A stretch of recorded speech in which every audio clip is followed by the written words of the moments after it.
Well, if you're just joining us, you're still watching News of Extra, and we'll go straight to the first topic, talking road to 2023, the level of participation, citizen participation. And to do justice to this topic is no other person but Dr. Anthony Ezekugo, APGA Chieftain. Good morning. Thank you for having me on our program. Thank you. Good morning. 2023, it's by the corner. In fact, less than 10 or 15 days, we should be in the new year. And citizens should be ready for the 2023 general elections. Let's first ask this question. Are we ready? Do you see or do you think Nigerians are ready for the elections? Nigerians are ready, but there are still work to be done. If you notice, for the last few weeks, there have been a spate of INEC offices being burnt in the southeast. So this creates extra work for INEC to reprint those cards, because they said that they are ready for the election, and they are reprinting the extra cards for the election. And then if you realize again, if you go to somewhere like Area 10 where people are trying to get their PVCs, I had few calls yesterday of people that went there and they could not collect their PVCs after wasting a whole day of production at the INEC head office. They couldn't collect their PVCs. It's a bit demoralizing for people. I believe INEC should do a little bit more, create more centers where people should go and collect their PVCs to make the citizens that really want to vote to be able to showcase their franchise at the end of the day. Okay, so vote buying has, right from time, has become a cause of concern, even though people know who the credible candidate is. They may still be convinced via vote buying. We saw what happened in Ekiti, where they'll say, go to print, show us evidence, and collect as low as 10,000 naira. Do you think that would influence, or that would happen in 2023? It will still happen in 2023 because the politicians that we have now, they've weaponized poverty. I don't see why a sane young man or young woman should be able to sell his or her vote for 5,000 naira and suffer for the next 4 years. Why? Because the leaders, they weaponize poverty. That's why 1,000, 2,000 is a big deal for them. They believe it's what they're going to get now, because afterwards the politicians will disappear. They won't be able to get anything from them again. But nevertheless, this 2023, with the new CBN rules, where you'll be limited to the cash you're going to have at hand, it's going to help stem the tide of vote buying, because politicians that stacked money over the years in preparation for 2023 election won't have the availability of cash that they desired to be able to buy votes this time around. So if cash is not available, don't you think they can do transfer? Transfer, exactly. They are then they will be picked up. The essence of transfers is to make it easier for EFCC and other financial crime organizations to be able to track what the politicians do. Cash makes it almost invisible and impossible for them to trace. If they do transfers, then that will be their Waterloo. And I keep advising the voters, if they give you money, take and then vote your conscience. Because the money that's the money they stole, if you ask me. Vote your conscience, collect the money and still vote your conscience. Nobody is going to hold you accountable for that. What would you attribute the level of vote buying to? Because you say you wonder why somebody would take 1,000 naira or 2,000 naira to vote today and then sell their future. What would you attribute this to? Because it's not about talking, it's not about even crying that people are collecting money. I mean, you and I know what's happening. Yeah, but I just said now, they weaponized poverty. You understand? I saw a video where you have up close to 2,000-3,000 Almajiris with their bow in their hand, waiting for them to be fed. You can't keep running a nation that way. With the large expanse of land in the north, where people can be deployed to agriculture, which we all know is the highest employer of labor, they choose to keep these guys downtrodden and low so that they can use them every 4 years for vote buying. I believe with new educated youths now that are yearning for change, we might get it right this time in 2023. Okay, let's talk about the sit-at-home order going on in some states in that side.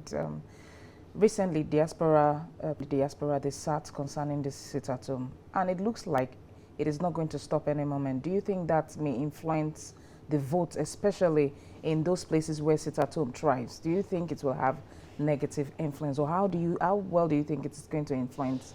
It's definitely going to affect those areas where they have sit-at-homes. Nobody wants to die because he or she wants to vote. And it's really a pity that some of these guys that has lost out, they did businesses and they didn't work, they worked and they didn't favor them. They chose now to hide behind the so-called IPOB to unleash mayhem on the entire populace. It's actually a cause for concern. It's going to affect the outcome of the election. Okay. Talking in awareness, do you think NOA is doing enough to educate the public? Yeah, INEC is saddled with that responsibility. Whether we like it or not, citizens should also talk to themselves. There should be door-to-door sensitization, door-to-door awareness as regards to vote buying, and they need to vote their conscience and vote leaders who are credible to lead them in the coming year 2023. What role should NOA be seen doing? What role should citizens themselves be seen doing? INEC is doing well, but not everyone has TV. Not everyone has a smartphone to be able to read what is online. Yeah. So like you rightly said, the citizens should try and do more door-to-door campaigning. Talk to people and educate them on the disadvantages of voting a party leader. And then, if we are lucky, because people are poor, like I said earlier, they've weaponized poverty, people are still poor, they still want the small pittance that they can get to be able to vote. But I believe with proper sensitization, people are going to vote their minds this time around. And then with the inclusion of beavers, it's going to go a long way. People won't be able to stock ballot boxes and write numbers like they used to do before. So I believe this 2023 election is going to be credible. All right, track records is what people used to talk about, and they say, okay, if candidates have track record, they may be able to vote for, but those track records may be subject to questioning, and we are not too good at really investigating because we do that with sentiment. How do you think track records and, places where the person, that candidate comes will influence the 2023 election? This is a very tricky question. If you've been following the news the past months, there's a certain presidential candidate that the U.S. released some very sensitive documents that he's into drugs, that the names and ages he gave when he claimed that he was in school in the U.S. were false with the ones he gave in the INEC. And yet the government is not doing anything. So I don't think that those particular people in government now really want to really have a change. It's the citizens, the youths like me and you, that really want a change. Because if not, I don't see why someone with a questionable character that we don't really know where he actually comes from, all the things he said are not verifiable, should be allowed to run. Because it shows that he doesn't have a good track record.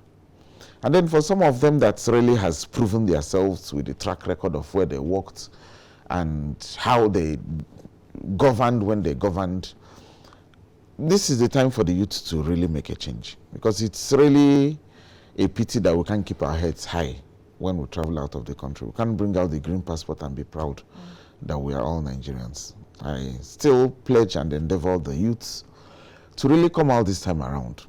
Shame money, don't collect it 2,000, 3,000, 10,000, whatever they are going to give you.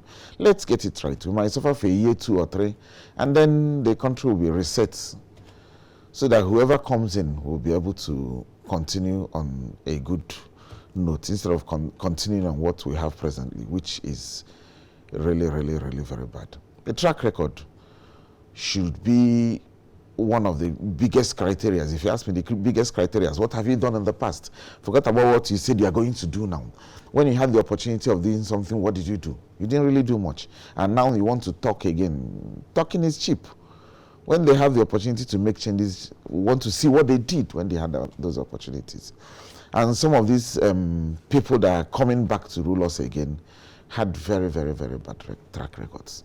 Some of them are only concerned about enriching themselves, putting their families in good positions without checking how they can govern to make the populace at large enjoy the good dividends of democracy. And with respect to the Japa syndrome, some will say it's none of my business. I want to Japa whatever election they want to do, let them do 2023, because of the past experience. What would you call? What would be your call? What do you think is a change for 2023? What advice would you give to youth? We have to fix this country rather than Japa. This country is sometimes very frustrating. I did my first degree in Germany, my second master's in Germany, my MBA in Germany. I could have as well stayed there, enjoy the good things of life. But I said it's high time I come back here to Nigeria so that I'll give back to Nigeria that has given so much to me. For the people that are Japaring, it's not easy, honestly, because this country kills dreams. Yeah. When I came back to this country, I came back with a lot of ideas. I worked for a company that is called Stidler.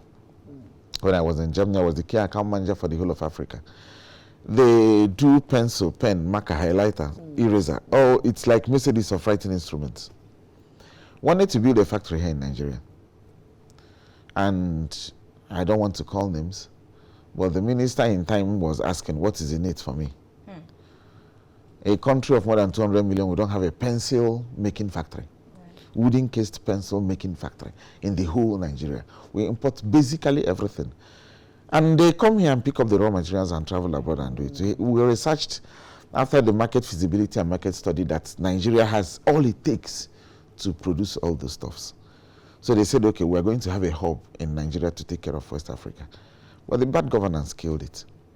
So the Japa syndrome is really a very, very, very big problem because the brain drain is too much. And then if you realize at the end of the day, those people that left this country because they Japa'd out, they create waves abroad. They are the best in the medical profession. They are the best in the engineering section, wherever they go. So why can't this country harness them and make the best out of it? That's still why we should all put our head to make sure that this 2023 works. Because if we get it right, the type of brain gain that we're going to have will be enormous. A lot of those so-called Nigerians that make Nigerians proud outside the shores of this country would like to come back and try to help and make sure that the country is put on the forefront. Yeah. Citizen participation also has to do with, youth and women inclusion. But we are not really seeing more of that in this 2023 election. And I do not think we're going to see that in other coming elections. So how do you think that youth and women particularly, it is not when election comes that they will just make use of them and dump them? How do you think that citizens can, participate in a situation where they will be able to, really influence that youth and women participation going forward? To me, it's the sincerity of purpose of the elected officials. Because if they sideline them, there's no way they will be part of the government. Yesterday, I hosted the Nigerian Youth Parliament because I want to do a lot with the youths. And then, but the biggest problem you people are going to have, or the masses are going to have, are the gatekeepers. Are you Nigerian? Yeah, I'm Nigerian. You said you people. You people, yeah. Because I'm running for senator in FCT. Okay. If I win now, you have access to me. Because the gatekeepers won't allow you to come in. You understand? If the gatekeepers allow you, most of the time, we, the politicians, we might have a good intention of helping people, but the people around you won't allow that to happen. So I now promise the Nigerian Youth Council that I'm going to have one of them as my legislative aide, if I win come February 2025, so that whenever they need something, they don't need to call me, because some of the time you might be very busy. But if they have one of their own working with you, it will be easy for them for him or her to tell the other ones that Oga is around. People can come and see him. Open the door for them. Most of the time, the problem they have is the gatekeeper. Like I said, they don't allow people in. So if the leaders really have the good intention of helping the youths out, that's where the youth inclusion thing will work. If not, once they get in, They try to recover the monies they've invested in election. You know, election here is very, very expensive in Nigeria. What about women? Women is a very tricky thing to tell you. Yesterday I came back by 3 a.m. I didn't know I'm going to make it here. Would you like to see your wife going out by 3 a.m. to go and do your election? It's a very tricky thing, to be very honest.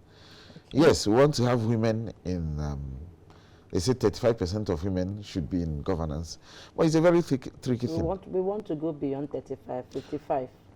It will be very nice. Like what I told you earlier, I studied in Germany. 55% of the women in Germans rule. Why 45% with 55 for women and then 45% for the men in Germany? It's a realizable thing. And then women, I don't believe that they are so greedy like the men. They are mothers. It's inbuilt in them. So when they come in, they might be a little bit corrupt, but not as bad as the men. But the problem is how to get them in. And then the violence also that comes with the election, sometimes women shy away from that. So it's really a work in progress. I believe if 2023 we have the right person in seat, that's where he's going to make the platform rife for women to be able to do more. For now, it's still going to be a hard call for them. Yeah, it's all about citizen participation. So you foresee 2023 more for the youth? Yes, I foresee 2023 more for the youth. If you check one of the presidential candidates, the youths are the ones championing his cause. If he decides that he's not going to come out today, the youths are going to burn his house and stone him if they see him in the streets. It's like the two presidential candidates of APC and PDP that they gave us. The area father said it's like Otapiapia and Sniper. So we had a breath of fresh air when we had another strong candidate, name of P2B, that came out, and the youths were all happy and coming out en masse. I used to have friends that had PVCs. They don't know where they kept them all this while. But this time around, they went and dusted their PVCs, asked me that they got their PVC in 2015. Is this still going to work? I said, yes, of course. It's still going to work. And then some of them are calling me, how do we get our PVCs? That we suffered to register, we are suffering now to pick them. I said, wait, let me see if I can call people, or go to area 10 and then queue, and then see if you're going to collect yours. The youths really want to come out this time around to make a change, because it's our future that is being toiled with. And hopefully votes will count. Yeah. Now, the issue of, Sean Togri, Sean vote buying, there are a lot of issues against Sean being used by politicians. Let's get you advice, youth. Whether we like it or not, you're still a youth. I don't think you got into that age of... Leave my wife there. The stress of this country. What are the areas you would advise youth to Sean? What are the issues you would advise them to please stay away from? Yeah, not just vote buying. There are other critical, issues on ground. Yeah, I had a meeting with the DSS director and then the police commissioner. They are not going to laugh at electoral violence this time around. So I advise the youths, if you don't want to end up in the cell, in prison, you should desist from thuggery. Because if thuggery is actually a very good thing, why are the politicians' kids not doing thuggery? They keep their kids in UK, in the house during an election. They don't even want them to come out. And then send other people's kids outside to be killed and be maimed, just so that they will have their political aspirations achieved. So thuggery is really bad. And if you feel that you really have much to offer to the populace, you shouldn't fight to serve the people. So those youths that are also doing thuggery should also understand and check their lives after the election. What has those people done for them after the election? After the election, they dump you and move ahead. If you make noise, they might call you again and settle you. If you talk the second time, they will call the police to arrest you. And then that will be the end of it. Then other people will want to join the queue.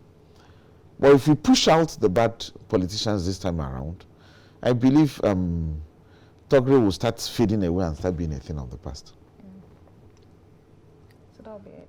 Yeah, so we're hopeful that 2023 will yield positive results with the level of youth participation. In fact, it should be all-inclusive. Everyone and all hands must be on deck to see that we have and deliver a country, a Nigeria of our dream, a country we want to be proud of, a country everybody will say, I no longer want to japa, I want to remain in Nigeria. Because if you leave me sitting down here with you, I want to japa. Please don't. Thank you very much. We've been talking about the road to 2023 and citizen participation, and our guest in the studio is no other person but Dr. Anthony Ezekwogo. He is actually the chieftain of the APGA, that's the All Progressive Grand Alliance Party. Thank you very much, and we are wishing you success all the way come 2023 general elections. But that's how much we can take on this topic. We'll take a quick break, and when we come back, it's still News Hub Extra. Don't go away.